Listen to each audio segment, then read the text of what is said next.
Welcome to Estoril Political Forum and welcome to this panel on Brazil and Latin America, the challenges ahead. This session will be in Portuguese, so I will now switch to Portuguese e gostaria, obviamente, agora na língua lusa, de dar as boas-vindas a todos os participantes deste painel. Este é um painel que tem tradição no Estoril Political Forum. Alguns dos nossos palestrantes estiveram cá em sessões anteriores, em edições anteriores, e portanto é sempre com grande prazer que os recebemos aqui no Estoril Political Forum. Nós estamos a viver uma situação atípica, todo o mundo está a viver uma situação atípica com a pandemia, uma situação que tem implicações de natureza política, natureza económica, e como é evidente, quer a América Latina, quer em particular o Brasil, não são exceção. E, portanto, pensar estes tempos singulares que estamos a viver vai implicar, evidentemente, olhar para a forma como o Brasil lidou com esta crise, de que forma o Brasil procurará recompor-se depois de toda esta crise, e para isso nós temos um painel ilustre de convidados que nos vão ajudar a pensar não apenas o tempo presente, mas também o tempo futuro.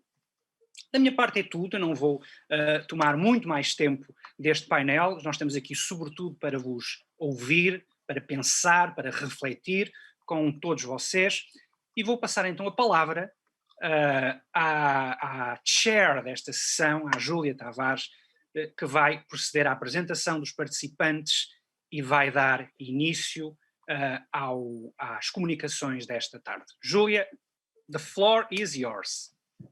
Muito obrigada, João. Obrigada pelo convite. Ideias, e somente ideias, podem iluminar a escuridão. Como ensinou o pensador austríaco Ludwig von Mises, é com esse propósito que eu agradeço o convite do Estoril Political Forum para ser chair desse painel sobre os desafios do Brasil e da América Latina, com palestrantes tão brilhantes que admiro tanto, constando ainda com 2 associados do IEE, instituto ao qual estou na presidência.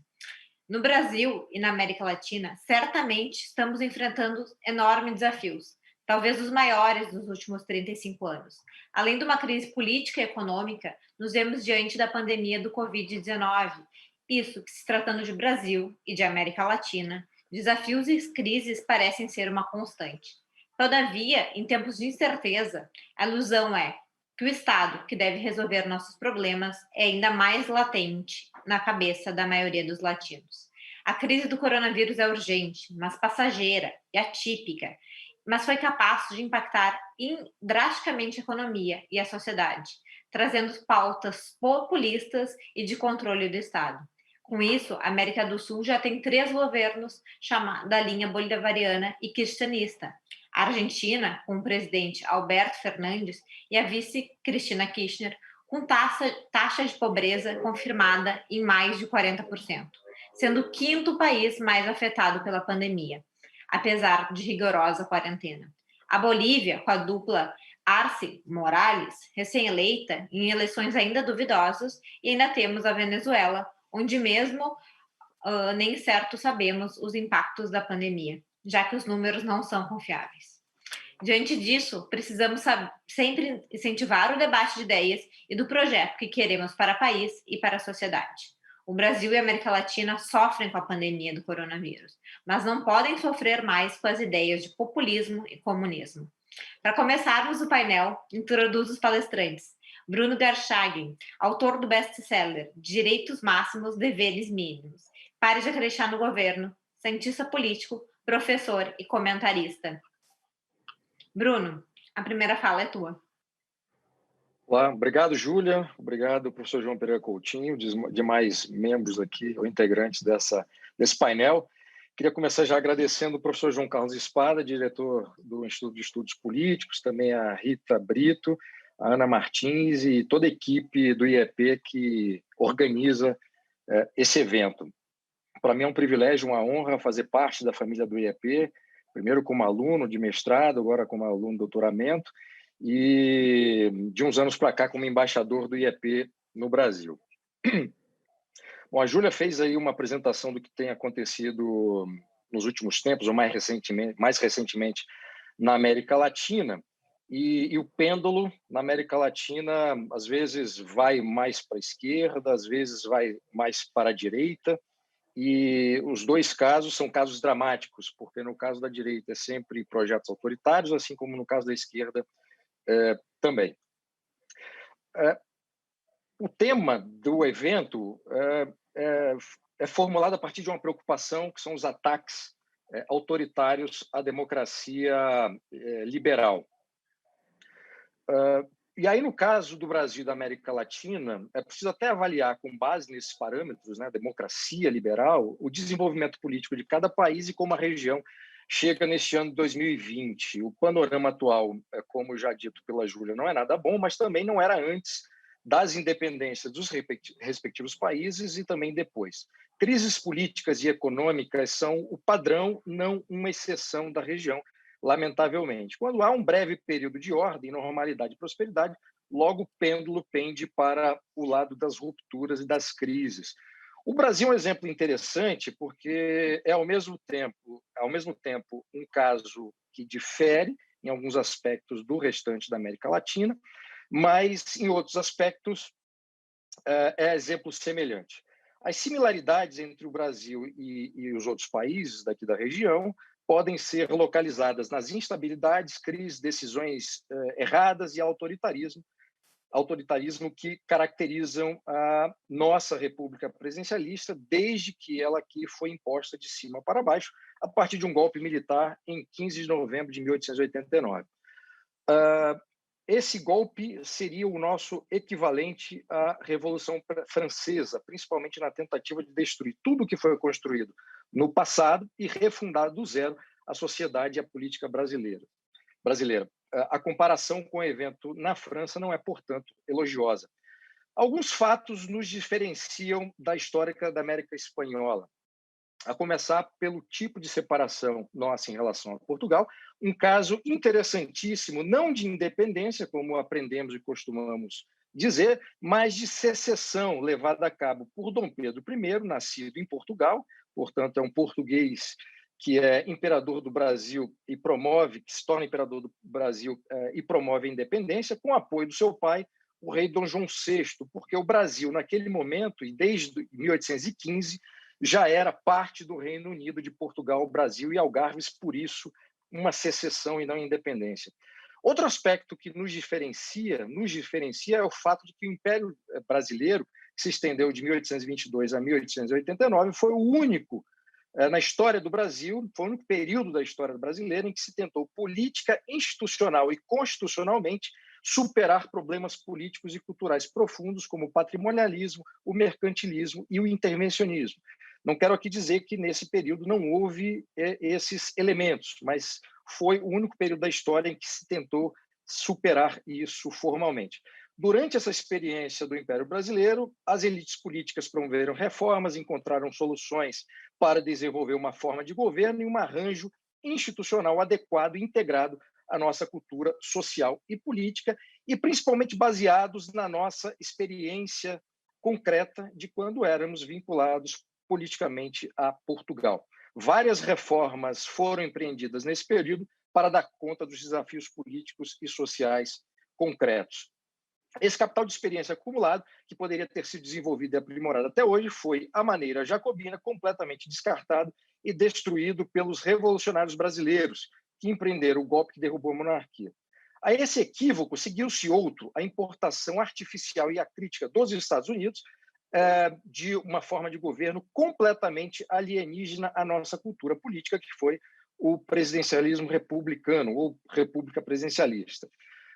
Essa forma de governo foi estabelecida forçosamente com base num tipo de racionalismo na política e na uniformização da sociedade, dimensões muito bem explicadas pelo filósofo Michael Oakeshott, e o presidencialismo brasileiro, desde a sua inauguração, continua sendo disfuncional e um modelo aberto a crises, sem remédios ágeis que possam resolvê-las.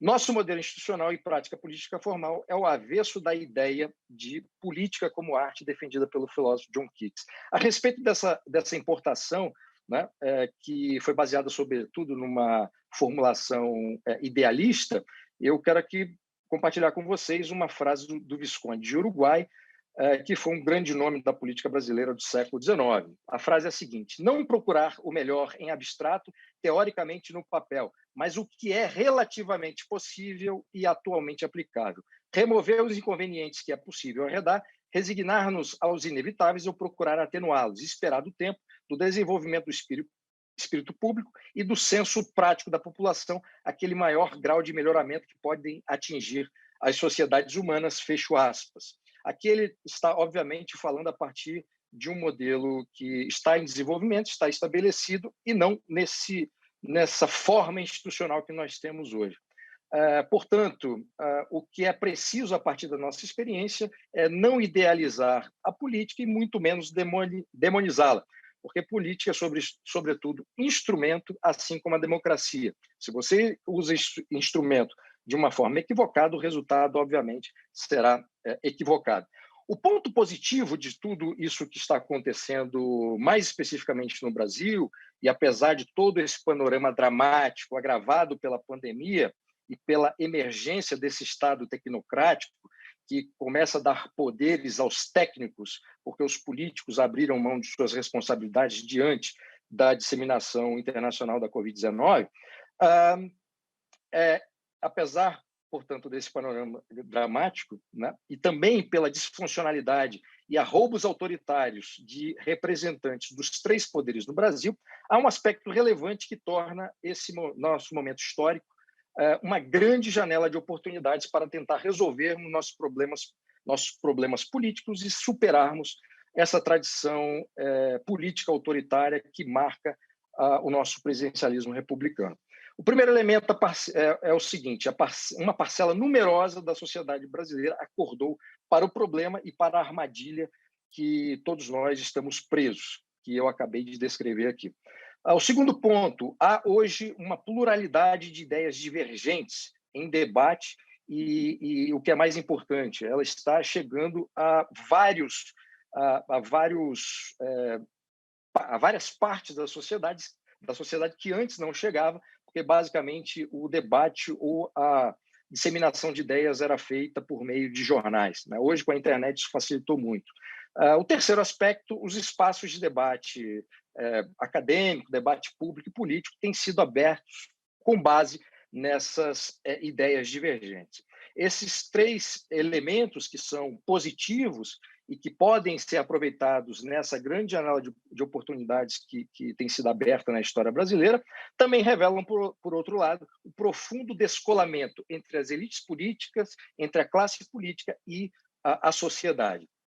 Portanto, e para encerrar, não há novidade nenhuma a respeito dessa tradição política autoritária da República da forma presidencialista brasileira, nem da instabilidade política do país, nem da disfunção institucional. Mas a grande novidade é justamente esses três elementos que eu acabei de descrever: o fato de uma parcela numerosa da sociedade ter acordado, um pluralismo de ideias que a gente provavelmente nunca teve, e também o fato de que os espaços de debate têm sido aumentados. A grande lição que a gente tira dessa história toda é uma lição antiga e sempre valiosa: aprender com o passado para aprimorar o presente, não mexer no que não está quebrado e, portanto, está funcionando, e melhorar o que funciona. Muito obrigado. Muito obrigada, Bruno. Acho que a América Latina e o Brasil têm dificuldade, né, de aprender com o passado, de tirar boas lições disso. Bom, o próximo painelista é o Gilberto Burchak. Gilberto é mestre e doutorando em Direito pela Unicinos, editor do Estado da Arte do Estado de São Paulo e pesquisador do Núcleo de Estudos Hermenêuticos. Gilberto, a fala é tua. Obrigado, Júlia. Eu não poderia começar senão agradecendo o professor João Carlos Espada, a equipe do IEP, os panelistas que estão aqui comigo. Realmente não é demagogia, é uma honra enorme estar aqui falando com vocês. Agradeço muito essa oportunidade. E eu quero começar localizando a minha fala. Todos nós falamos sempre dentro de um contexto, e aqui eu estou dialogando com painelistas, e mais ainda, um evento do IEP, O meu diálogo se dá com pessoas que, em alguma medida, em maior ou menor grau, aceitam aquilo que foi consagrado pela tradição que lançou um paradigma liberal, por assim dizer, no sentido mais amplo da palavra. Alguns com viés mais econômico, mas todos nós aqui, em alguma medida, partimos de um denominador comum, que é aceitar e valorizar a tradição do liberalismo entendido no sentido mais amplo. Alguns com uma disposição conservadora, como falava o Oakeshott, mas estamos aqui entre pessoas que compartilham de princípios mínimos. A primeira coisa é essa.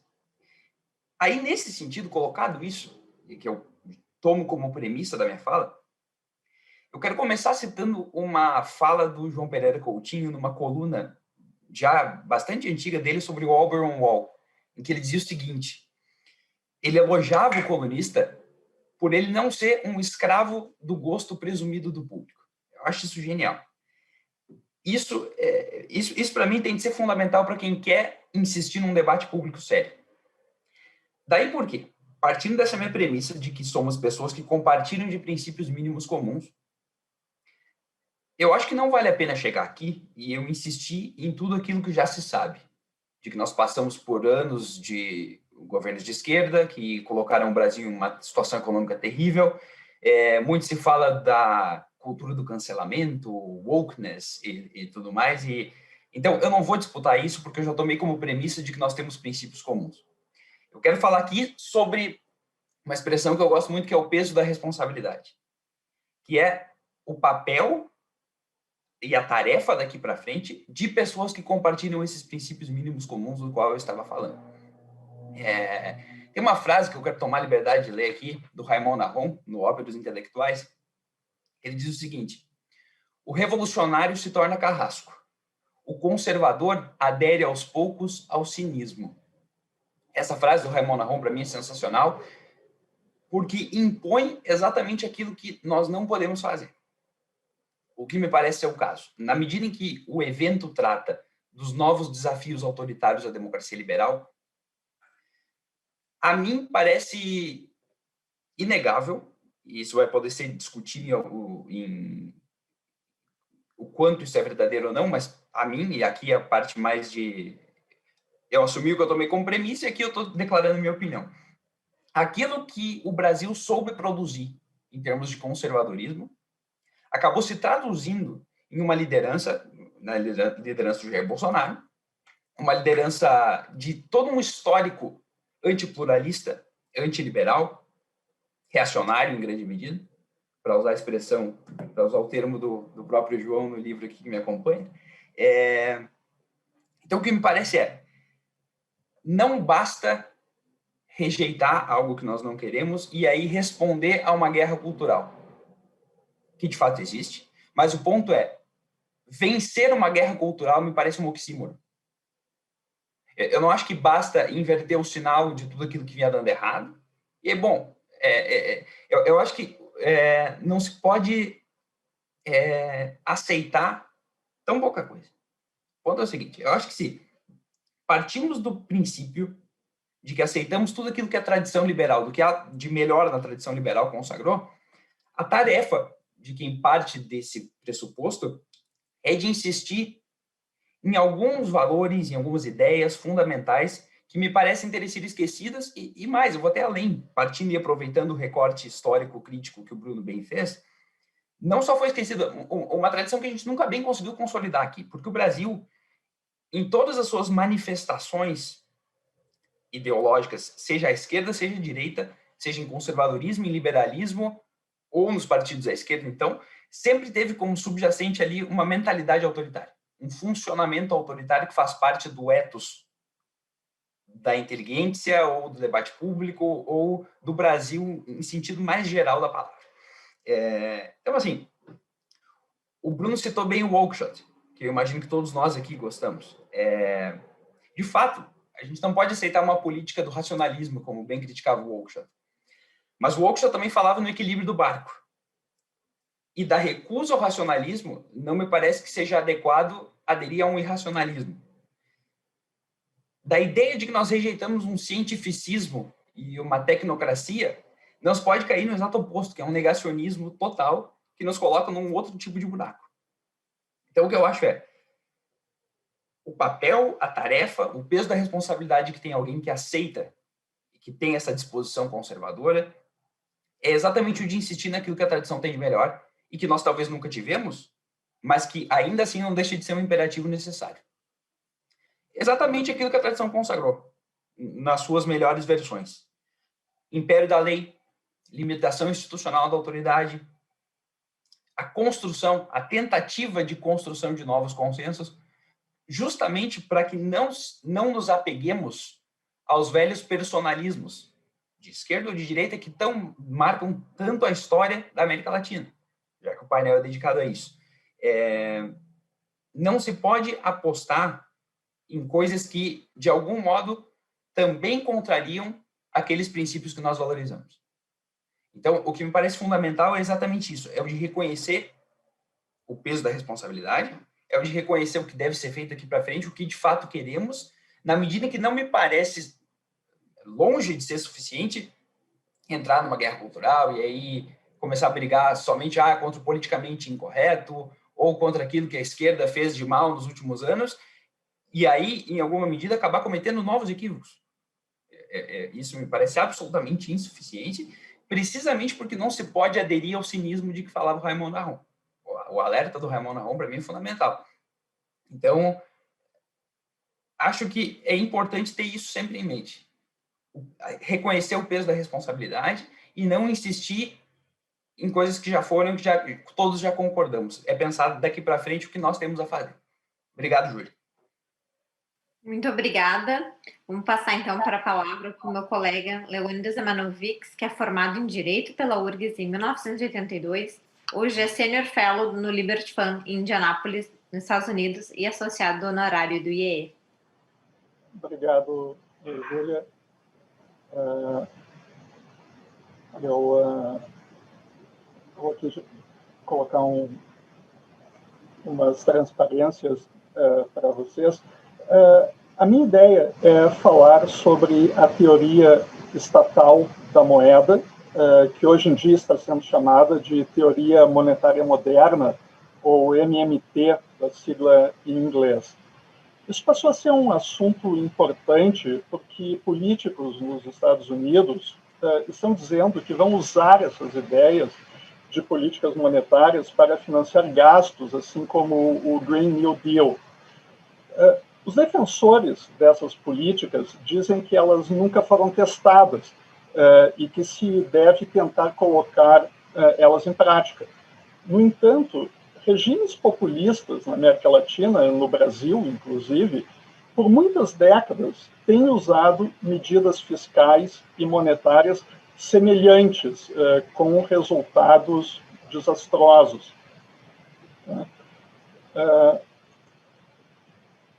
Deixa eu... Nesse slide, eu mostro que os defensores da MMT dizem que um país que emite sua própria moeda nunca ficará insolvente e que ele pode adquirir tudo que está à venda na sua própria moeda.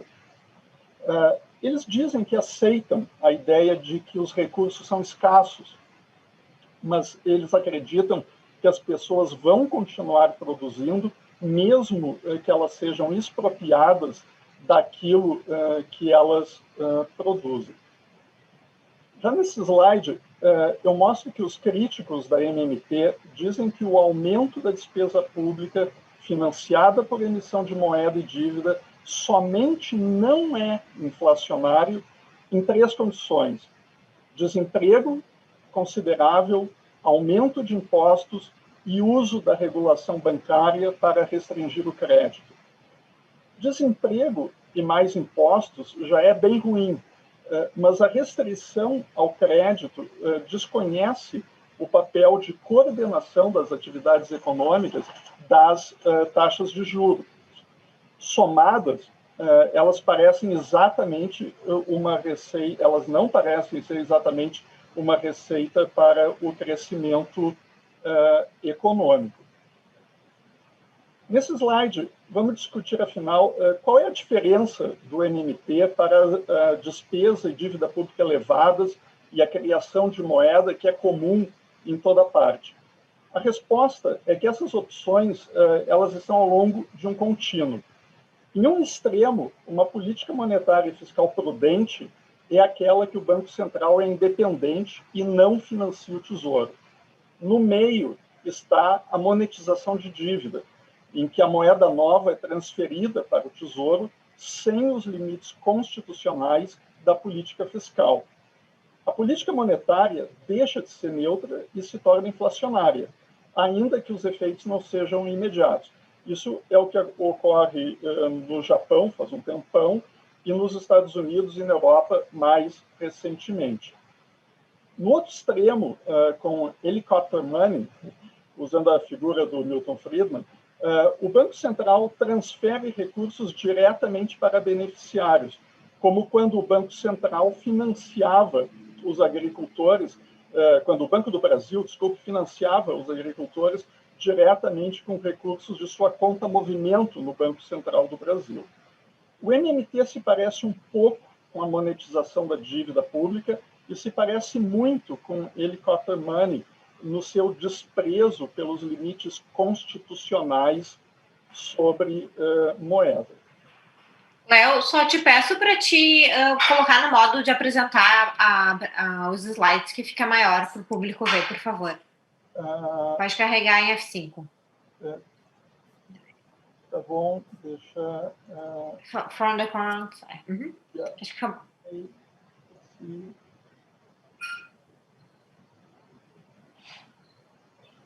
Não estou conseguindo, Júlia. Não, tem problema. Continuamos assim, então. Tá, desculpe. Não, tem problema. Bom, nesse slide vamos discutir alguns exemplos latino-americanos, como o México, Argentina, Chile e Venezuela. As falhas lógicas das políticas populistas desses países explicam por que elas falharam. E isso tem a ver com o fato de que os recursos reais são escassos e pagar as pessoas com moeda inflacionada não permite a elas comprarem a mesma quantidade de produtos do que antes. Nesse slide, vamos tratar do artigo Modern Monetary Theory, Cautionary Tales from Latin America. Nele, o autor, Sebastian Edwards, defende que esses episódios que ocorreram de medidas populistas na América Latina são evidência das consequências práticas da MMT, devido às semelhanças dela com aquelas políticas populistas. A primeira semelhança é a crença de que não existem limites rígidos para a despesa pública. A segunda é de que não há limites ao endividamento público. E a terceira é que não existe relação entre produção e distribuição de renda.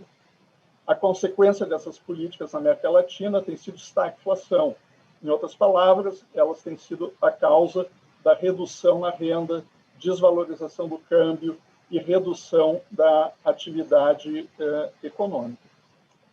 Nesse último slide, eu concluo com uma referência ao artigo How to Pay for the Green New Deal. Nesse artigo, os autores imitam um outro artigo do Keynes, famoso, de 1940, How to Pay for the War. Nele, eles reconhecem que essas políticas não vão criar riqueza do nada, ao invés, vão somente tirar recursos das pessoas para pagar pelo Green New Deal, uma vez aceita a equivalência moral com a guerra.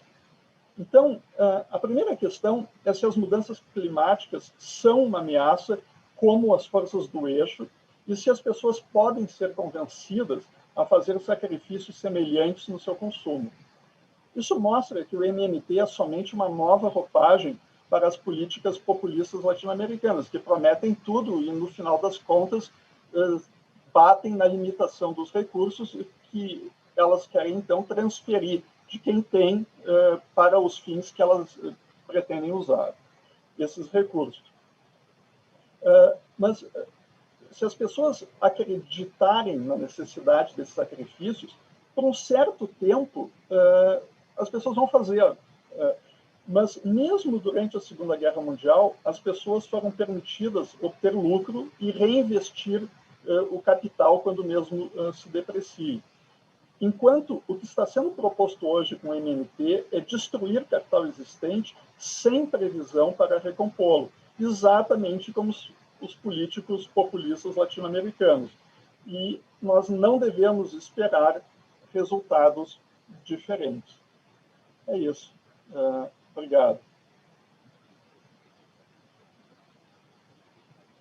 Muito obrigada, Léo. Peço ali para te compartilhar a tua tela. Sim. Que o nosso próximo palestrante que vai fazer sua fala é o Luiz Felipe Pondé, filósofo, escritor, professor. Pondé. Bom, voltamos. Pondé, filósofo, escritor e colunista da Folha de São Paulo. Pondé, passo para ti, então. Bom, boa tarde. É um prazer estar aqui com os colegas. Agradeço a Júlia, ao JP, ao Espada, né, ao IEP. Fiquei muito feliz com o que o Espada falou, que as datas de junho do ano que vem já estão reservadas, porque esse historial é muito mais do que o conteúdo das mesas, é tudo que acontece ao redor, né? E é interessante porque o Gilberto, na sua fala, ele se referiu ao peso da responsabilidade, e eu ia começar citando esse livro em tradução portuguesa, do Tony Judith, que eu adquiri no último Estoril, né? Eu comprei no Estoril, no evento, comecei a lê-lo enquanto estava no Estoril, e é um livro dedicado ao Albert Camus, ao Raymond Aron e ao Léon Blum, tá? E é um livro em que, na verdade, nasce de um comparativo que o Tony Judith faz, o historiador das ideias dos intelectuais, da sociabilidade intelectual na França, no pós-guerra, em que ele compara esses três autores. O Léon Blum é anterior, mas morre em 50, né? Ele compara esses três autores com autores como Sartre, como Merleau-Ponty, num livro anterior dele, que é O Passado Imperfeito, né? E ele usa a expressão intelectual orgânico para se referir ao Albert Camus, especificamente, mas também ao Aron e ao Bloom, no sentido de que seriam intelectuais inorgânicos, porque pensaram sem partir a priori de nenhuma plataforma de ideias específica, enfrentando o cotidiano. E eu acho que esse, digamos assim, esse diagnóstico que o Tony Judith faz no seu livro Peso da Responsabilidade é um diagnóstico muito importante para a inteligência pública, não só no mundo, mas no Brasil, em que eu vou me ater especificamente. Porque, no momento saturado, não só de polarização, mas de teorias teóricas, a redundância proposital, me parece que o intelectual de ação pública ele precisa tomar muito cuidado para não se transformar no intelectual orgânico, seja lá de que órgão for. Essa inorganicidade que o Judith aponta no caminho me parece essencial.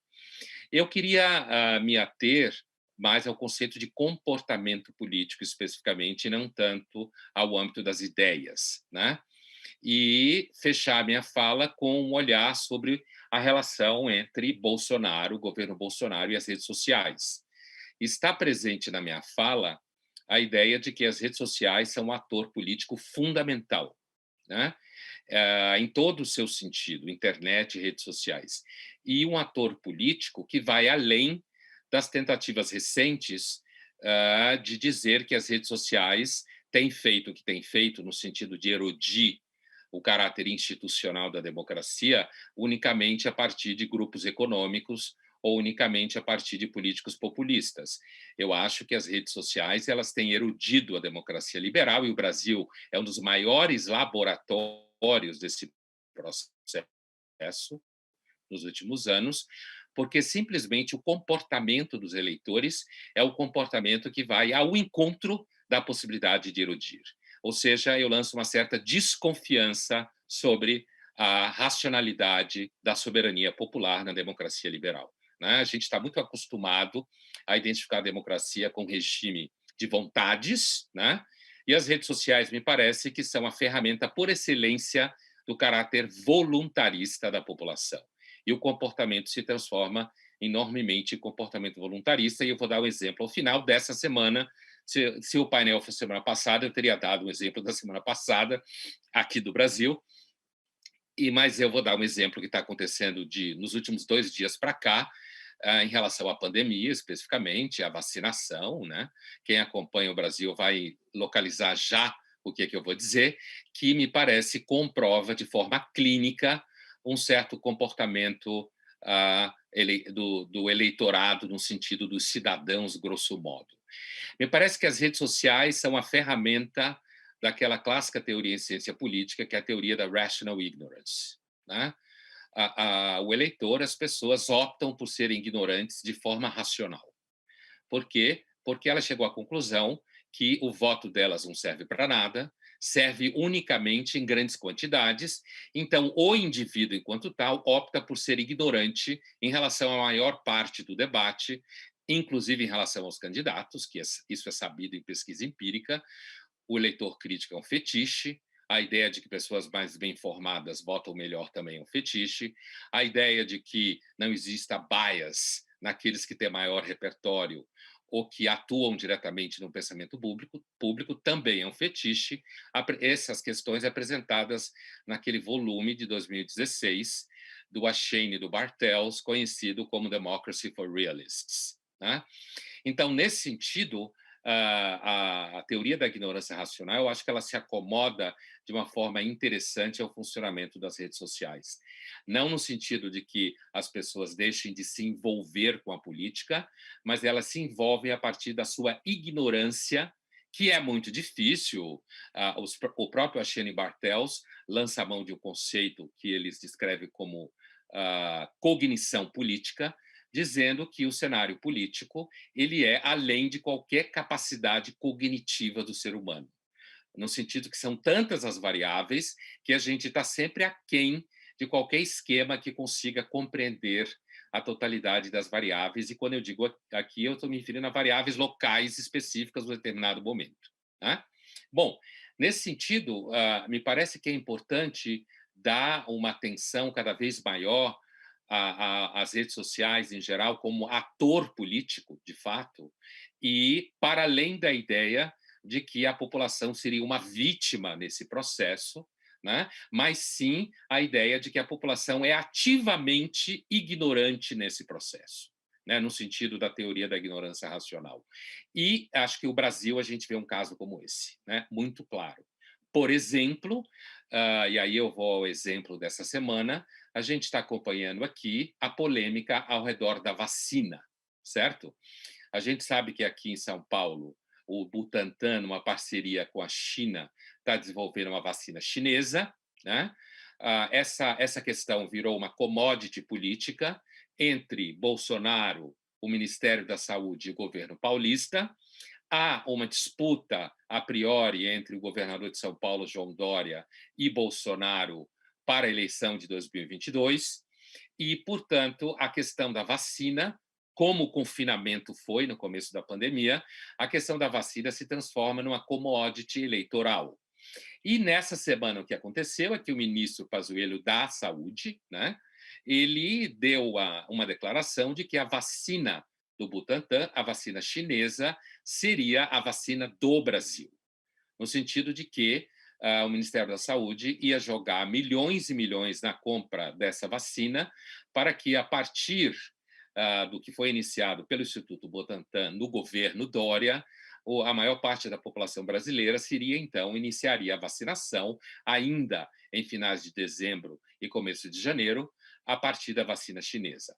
O Bolsonaro, no primeiro momento, ficou quieto, né? A gente sabe aí da briga do Bolsonaro, da vocação do Bolsonaro a lamber as botas do Trump. A gente sabe dessa geopolítica brasileira ideológica e idiota, certo? De não entender que política é uma arte do real e a geopolítica mais do que tudo. Então, mas ainda assim o Bolsonaro ficou quieto. Só que ontem aconteceu uma variável importante que nos leva ao que eu falava antes das redes sociais, porque a plataforma de seguidores do Bolsonaro, eles começaram a circular uma condenação à vacina chinesa. A gente sabe que eles vêm falando que a China é responsável pelo vírus e que, portanto, era um absurdo o país investir dinheiro numa vacina chinesa. Portanto, eles lançaram toda uma curva de tráfego com uma enorme tração de conteúdo nas redes sociais e que acabou pressionando, em grande parte, a reação que o Bolsonaro teve, saindo de um certo primeiro silêncio e depois desqualificando, esvaziando a declaração do ministro, que, como bom militar na ativa, obedece ordens, dizendo que o Brasil não ia comprar vacina chinesa nenhuma e que, portanto, o que o ministro da Saúde tinha feito era uma afirmação sem validade institucional, certo? Essa atitude do Bolsonaro jogou de novo o país numa sensação de desordem, de descontrole, de desgoverno, que é o que o Bolsonaro tem feito continuamente nos últimos tempos, né? Mas, ao mesmo tempo, ela mostra esse elemento comportamental que eu quis pontuar aqui na minha fala, que me parece, chegada a hora da gente superar um mito da democracia, não no sentido de destruir a democracia, mas superar o mito da democracia, que ela seja um regime de vontade popular. Porque as redes sociais estão colocando a vontade popular na mesa, estão atuando a vontade popular em grande medida ignorante e, ao mesmo tempo com esse processo, esse marketing digital, ele tem se transformado numa ferramenta poderosa de controle de todo tipo de conteúdo. Assim como as marcas se submetem à métrica do marketing digital, se você tem 4, 5, 3, 5 milhões de seguidores, você derruba cursos, você derruba patrocínios, aquilo que o Gilberto se referia um pouco como cultura do cancelamento, mas você derruba profissionais, certo? A mesma métrica do marketing digital está cada vez mais pautando a política. E no Brasil, na figura do Bolsonaro, é um fato. Diga. Não, muito obrigada para a gente dar continuidade aqui também, não se perder no tempo. Acho que foi ótima a tua fala, realmente, o poder das redes sociais, né? Principalmente no Brasil e nas eleições. Ricardo Sonderman, a última fala é tua. Ricardo é administrador e especialista em marketing pela URGS, mestre em comunicação, sócio-diretor da 812 Consultoria e autor do livro Churchill, A Ciência por Trás dos Discursos. Júlia, muito obrigado. Antes de mais nada, agradecer ao João Espada pela organização fantástica do evento e dizer que é uma honra estar aqui com pessoas que eu sigo e leio há tanto tempo, né? Eu estou tentando ver qual é a vantagem de ser o último e realmente não vejo nenhuma, né? Depois desses campeões aí. Mas vamos lá. Eu quero falar um pouco na linha que o Bruno comentou, e é o seguinte: o Brasil é o país do quase. Ao longo da sua história, o Brasil viveu estágios de desenvolvimento incompletos. Iniciados esses processos, produziram resultados parciais, entregas provisórias e obras inacabadas. Estamos fadados a ser, então, o país do futuro, o país do quase? Governos se sucedem e uma aparente regra não escrita parece estimular o governante que entra a não terminar o que foi iniciado pelo outro, para que possa ser ele o único promotor do bem-estar gerado. Desde a colonização, nossa formação filosófica e jurídica é extrativista e exploradora. As nossas riquezas tinham como função servir a outros, em detrimento do Brasil. Outras nações estiveram no Brasil, e os holandeses por aqui que se aventuraram numa empreitada privada, Companhia das Índias Ocidentais, construíram cidades, portos fortes. Expulsos, navegaram norte, estabelecendo colônias, pontos comerciais, até comprar uma pequena ilha mais ao norte, que chamaram de Nova Amsterdã, vendida aos ingleses, foi renomeada Nova York. Então, Nova York quase foi no Brasil. Nossa independência acaba acontecendo quase que por acaso, quando um revoltado príncipe se volta contra o seu pai e diz: eu fico. Sem planejamento ou propósito, o novo país já nasce endividado e o príncipe depois volta a Portugal para reinar a matriz. O próximo imperador assume criança, embora mais preparado, circula entre o seu espírito inovador e uma corte acostumada a privilégios, e traz ao país a Revolução Industrial com quase um século de atraso. No final do século XIX, fomos uma das últimas nações a dar liberdade aos escravos, mas quase, ela foi de papel. Não foram realmente dadas condições a que fossem seres humanos na total acepção da palavra. No final do reinado, ocorre uma deposição da família real e a nossa primeira república foi quase republicana, sendo, na verdade, uma sucessão de pequenos impérios, no prazo e na estatura moral. Nos anos 30, surge um líder pretensamente forte e esclarecido, que acaba, como não poderia deixar de ser, transformando-se num ditador. Relutantemente, Vargas vai à guerra contra a máquina nazista, onde os nossos pracinhas lutaram brava e heroicamente, guiados por uma ditadura que muito parecida com o inimigo europeu. Terminada a guerra, nos livramos do ditador, mas quase, pois ele retorna eleito e, ao tentar um novo golpe, resolve se transformar em um fantasma que até hoje nos assombra. A frase "saio da vida e entro para a história" representa a covarde vingança do suicida contra a nação que não o queria mais. Democracia novamente estabelecida, iniciamos um período de crescimento econômico a taxas chinesas. Transferimos a capital para o meio do nada, com um projeto urbanista e arquitetônico que priorizava forma e não função, criando uma cidade autoritária que não previu o seu próprio crescimento. Crescemos e entramos para a categoria de países em desenvolvimento, ou seja, quase desenvolvidos. Ampliamos o mercado, porém sem o devido entendimento do que seria um mercado livre. O capitalismo brasileiro se solidifica como um clube mercantilista, onde poucas empresas abocanham grandes mercados com subsídios e proteção. A instabilidade política, então, do final dos anos 1960, leva-nos a uma ditadura militar com todas as implicações decorrentes. Adotou-se uma política econômica de substituições de importações, no sentido de exercer uma pretensa soberania nacional. Ao invés de adotar um modelo econômico liberal, mergulhamos em um modelo estatista e centralizado. Os militares que lutavam contra o comunismo estabeleceram um modelo econômico comunista. Esgotado esse modelo, o resultado é uma inflação corrosiva. O lento processo de volta à democracia não se conclui quando o presidente eleito de forma indireta, Tancredo Neves, morre na véspera de assumir. José Sarney toma as mesmas decisões econômicas equivocadas e mergulha o país numa espiral hiperinflacionária. O caçador de Marajás, que logo vem depois, Fernando Collor, assume pretendendo combater a corrupção e abrir o mercado, e é empichado.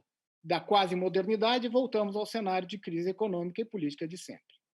O improvável presidente Itamar Franco consegue finalmente criar e implementar um plano de reestruturação econômica. Fernando Henrique Cardoso assume e aplica, não por acreditar, mas porque precisava fazer caixa, um plano de privatizações, fazendo com que o Estado finalmente ficasse mais leve. No mundo onde a liberdade conduzida por Reagan e Thatcher tomava forma, Fernando Henrique se reelege, mas tergiversa. As necessárias reformas política, previdenciária, fiscal são abandonadas e, novamente, quase conseguimos construir uma economia livre. Em 2002, Lula e a esquerda vencem a eleição presidencial, alcançando o poder e, durante o período de 4 mandatos, ou quase isso, colocam em prática seu plano de poder, procurando estabelecer uma versão tropical de socialismo. Quase, e dessa vez, que bom que não, viramos uma Venezuela. Cansados do petismo arrogante, corrupto e incompetente, o Brasil da classe média e dos trabalhadores de verdade cansa-se de Dilma e chuta o seu grupo para a lata de lixo da história. Bem, tinha gente achando que foi golpe, que a democracia estava em risco, quando era bem pelo contrário. De comum entre os generais Sarney, Fernando Henrique, Lula, Dilma, é infinidade de obras inacabadas, sejam por licitações fraudulentas, projetos ruins ou execuções medíocres. A Operação Lava Jato inicia um novo momento na justiça brasileira, finalmente condenando e prendendo empresários, políticos e até o ex-presidente Lula. O quase, pois manipulações nas leis pelo próprio Supremo Tribunal Federal livra quase todas. O capitão Bolsonaro vence a eleição em um processo eleitoral rápido e midiático e assume refletindo a esperança e a expectativa dos seus eleitores, lastreado num grupo de ministros e secretários de alto nível, algum deles com sólida e consistente formação liberal. Passada quase a metade do seu governo, lamentavelmente, lentamente, muitas ações eficazes foram colocadas em prática. Porém, mais uma vez, um governante toma o caminho mais fácil e, temendo a perda do seu mandato, se deixa levar pelo lado negro do Congresso. Aparentemente, os avanços que tivemos até aqui ficarão por aqui. Voltando à pergunta inicial, por que não concluímos etapas dos processos de desenvolvimento? Será o nosso terceiro mundismo atávico, o nosso comportamento vitimista? O medo de ser eficiente e acertar, aparentemente, traz e a aparente incapacidade de uma visão sistêmica faz com que grande parte da nossa elite governante ou reinante tenha um baixíssimo nível de solidariedade, onde o discurso é basicamente nenhum direito a menos ou o que eu levo nisso. Estamos quase lá de novo, posicionados à frente de uma oportunidade histórica. Novamente, nós brasileiros temos a chance de dar um outro rumo e construir uma nova realidade. Ou quase. Obrigado. Bom, muito obrigado pelas vossas reflexões, pelos vossos desafios. Estou certo que existem perguntas que vão ao encontro de muitas das reflexões que aqui foram apresentadas. Ainda temos algum tempo, temos 9 minutos ainda neste painel. Aliás, eu gostaria de agradecer a pontualidade britânica ou brasileira com que lidaram com todos estes temas.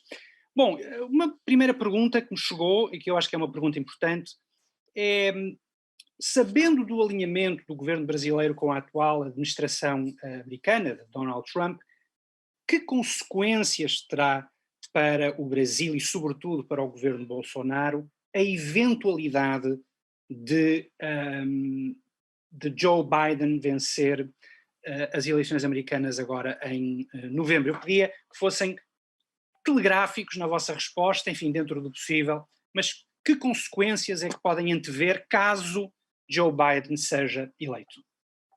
Ricardo.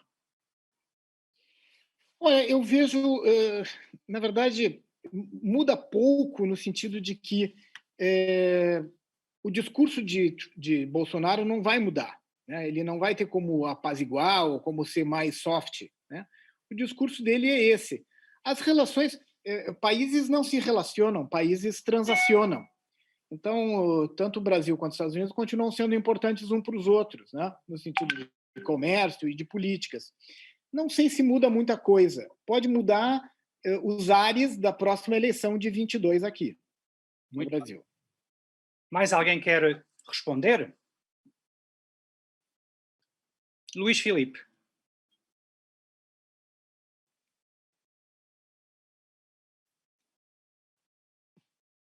Muito bem.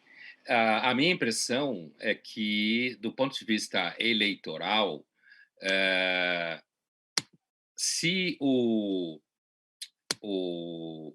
Biden vier a ser eleito, o que parece que vai acontecer, eu tenho a impressão que o discurso do Bolsonaro pode sofrer um pouco, né? E talvez a reeleição possa sofrer um pouco. Já o Biden, ele, por exemplo, só no exemplo empírico, ele avisou, digamos assim, que a posição dos Estados Unidos em relação à Amazônia vai mudar muito, né? Se ele for eleito presidente dos Estados Unidos. Então, eu tenho a impressão que num cenário mais largo, se o Biden ganhar a eleição, a gente pode ver aí pelo menos uma parte do ideário bolsonarista entrar numa certa crise. Não sei se vai atrapalhar definitivamente a reeleição, mas pode não ser o melhor cenário para o Bolsonaro. Muito bem. Vamos passar aqui... Bom, na realidade existem várias questões que chegaram. Nenhuma delas está direcionada a um participante em especial, mas há várias questões que sublinham o mesmo aspecto e que são basicamente as questões, a grande questão, a questão de $1 milhão sobre o Brasil. O que é que então falta para que o Brasil seja um caso de sucesso? Ou seja, o Zweig dizia o Brasil é o país do futuro, alguns cínicos diriam que é o país do futuro e será sempre. Na realidade, e apelando à vossa concisão, o que é que falta então para que o Brasil possa ser esse país do futuro? Vamos fazer uma última ronda, muito rápida. Vamos começar pelo Bruno, Leónidas, Gilberto, Ricardo e Pondé. Bruno.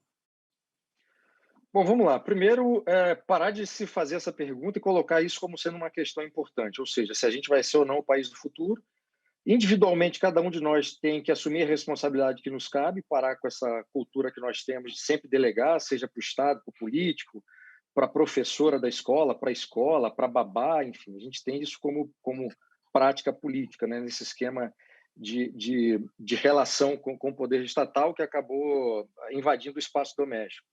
E a preocupação que a gente tem, assim, do ponto de vista individual, é fazer o nosso melhor e tentar influenciar positivamente o microcosmo. E do ponto de vista da política formal, eu acho que uma coisa importante já está acontecendo, que é o debate ser mais plural do que jamais foi. E eu acho que se fizermos um trabalho qualitativo agora, a política formal vai acompanhar isso. E lembrando que a maior parte dos políticos não tem qualquer tipo de ideologia. Eles vão seguindo a maré de acordo com aquilo que eles identificam como sendo uma preocupação da sociedade. Se a sociedade começar a arrumar por um lado, vai haver os oportunistas que vão querer se eleger em campo essas bandeiras, né? E para terminar, o Pondé citou a irracionalidade do eleitor. Aqui no Brasil nós temos um problema adicional, que mesmo se o eleitor fosse racional, que não será nunca, nós temos um problema da escolha, que é a falta de escolha. E eu acho que esse processo que a gente está vivendo agora pode se traduzir no futuro de opções políticas melhores do ponto de vista conservador e liberal, que hoje não existe. Leónidas, telegraficamente. Dando seguimento a esse último comentário do Bruno, para as pessoas poderem fazer escolhas, o sistema político tem que ser representativo. Na minha visão, existe uma falta de representatividade nas instituições políticas brasileiras. Então, as opções disponíveis para os eleitores são limitadas e constrangidas por fatores que estão além da opinião pública. Acho que isso é uma ferramenta para a mudança necessária. Gilberto, sucintamente. Bom, além da tarefa individual que o Bruno bem lançou, bem trouxe, sendo muito sucinto, império da lei, freios e contrapesos, limitação institucional da autoridade. Muito bem. Ricardo? Não, Ricardo, o microfone está desligado. Sendo sucinto, acho que nós sempre seremos um grande mercado, mas dificilmente seremos um país. Acho que esse barco já partiu. Bom, vamos então ouvir agora uma opinião otimista com Luís Filipe Pondé. Olha, telegraficamente, e é exatamente o que eu ia fechar, me parece que o Brasil já é o país do futuro. Quando eu disse que o Brasil é um laboratório da interação das redes sociais com tudo, com a política, inclusive, o Bolsonaro ele já aponta não só o Brasil, mas o seu tamanho é significativo, ele já aponta para um cenário próximo do futuro da democracia, que é uma tendência a medir tudo a partir do engajamento dos eleitores num certo conteúdo de ideias. Então, quando eu digo que, de certa forma, o Brasil já é um país do futuro, é no sentido otimista, como dizia o João Pereira, de que o Brasil, nesse momento, e já desde 18, já vem funcionando numa chave que as redes sociais é o grande ator político e o Bolsonaro vem respondendo isso sistematicamente. O que os seus eleitores não querem, ele não faz. Obrigado. Meus caros, damos por concluído aqui este painel. Eu começo por agradecer, first of all, à Júlia Tavares, que foi a nossa, enfim, foi a melhor moderadora possível. Todos os participantes cumpriram escrupulosamente os vossos tempos. Muito obrigado, Júlia. Agradeço também a todos os participantes deste debate pelas ideias que trouxeram e resta-me agradecer, em meu nome, em nome do diretor do Instituto de Estudos Políticos, professor João Carlos Espada, por mais esta participação neste painel e evidentemente, esperamos reencontrá-los a todos no próximo ano. Save the date, já temos dias, estamos a falar de 28, 29 e 30 de junho no Hotel Palácio do Estoril, onde mais poderia ser. Meus caros, muito boa tarde e até para o ano. Tchau. Um prazer.